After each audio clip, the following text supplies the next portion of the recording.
Brodie Brazil here to recap last night's Round 2, Game 3 of the Calder Cup playoffs. It's the San Jose Barracuda in their first road game of this best-of-5 matchup against the division-winning Colorado Eagles.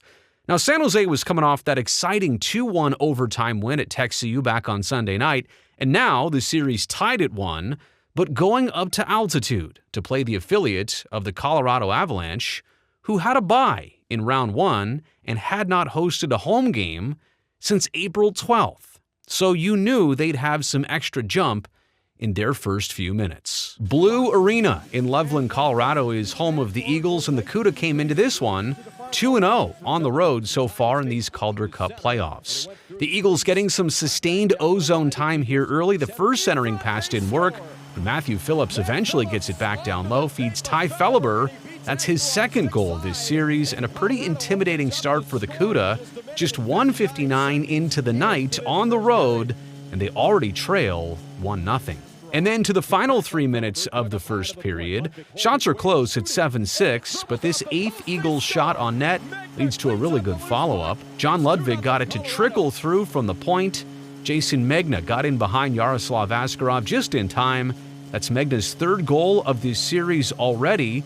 A simple loose puck that got scored, and just like that, the Cuda went to Colorado with a ton of momentum, but this is kind of the uphill battle that they would fight all night long. Now to the middle frame, and after killing off 3 penalties to start the second period, here's the Cuda on their second power play of the game. Philip Biestedt and Colin Graff were just playing a little pitch and catch. Eventually, Biestedt circled around and released. That's 3 postseason goals for the Beast, and this one was key. At 13:05 into the second, the Cuda were not necessarily looking like the better team at this point, but they were doing just enough to hang in this game and give themselves a chance. They trailed 2-1 after 40. In fact, they trailed 2-1 until the final 2 minutes of the game. And with Askey pulled, the Cuda here have their extra attacker, and it works. Hard to see exactly how it happened here in the scrum, but Pavel Regenda bangs it home. Also his third goal of these playoffs. An exhilarating moment for the Cuda, who came all the way back from down 0-2 in a game where they lost Colin White earlier in the night due to injury and playing at altitude. And now it was anybody's game headed into overtime. And so for the second straight tilt, we get some bonus hockey. But this time it didn't turn out so well. We're only a little more than 2 minutes into the OT frame when Askarov has to remove himself from the contest from what was initially speculated and then confirmed as cramping. You can see him here trying to do all he can to rehydrate and try and alleviate as soon as he can. Meantime, Gabe Kerier comes into this game in a really tough spot. He already sat on the bench for a full 60, is coming in cold in what would be his Calder Cup playoff debut. Kerier is a product of the University of Vermont. Of course, played 25 games in the ECHL this year for Wichita before getting the promotion to the American League in San Jose.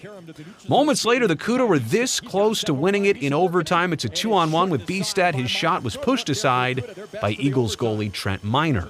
And then this decisive play of the night. Jason Megna dropped it to Matthew Phillips, who just kind of toe-dragged, held, and hesitated right there. And that was just enough to throw off Kerier, and that is the game winner. 5:02 into overtime.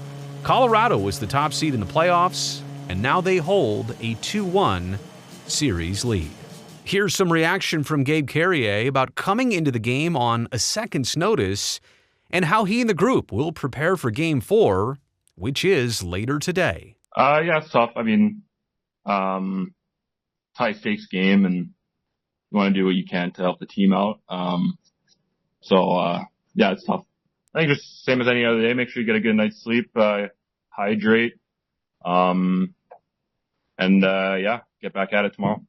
Scott Sabourin played another gritty game. He still likes the Cuda's chances tonight in Game 4, but he's rarely seen one like this in Game 3 where a goalie has to come out in overtime. Yeah, I don't know if I've seen, that exact situation. Obviously I hope Askey's okay. And, I thought Gabe, did a great job considering, if our 5-on-2 came down on him there, it's a pretty tough play and it's a tough position to jump into. And I thought, he did what he could for us. I think it shows, that we have takes him here. And I think we're starting to believe. And, it's a shame that one went that way, but it just as easily could have gone the other way.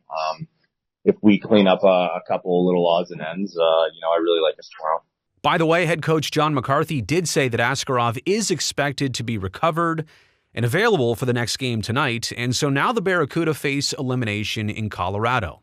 However, it's even more interesting than that. If they win tonight and force a Game 5, they wouldn't play again until Sunday. That's right, 3 full days off, which who exactly knows how that would impact momentum in this series? Kind of like hitting a reset button, maybe?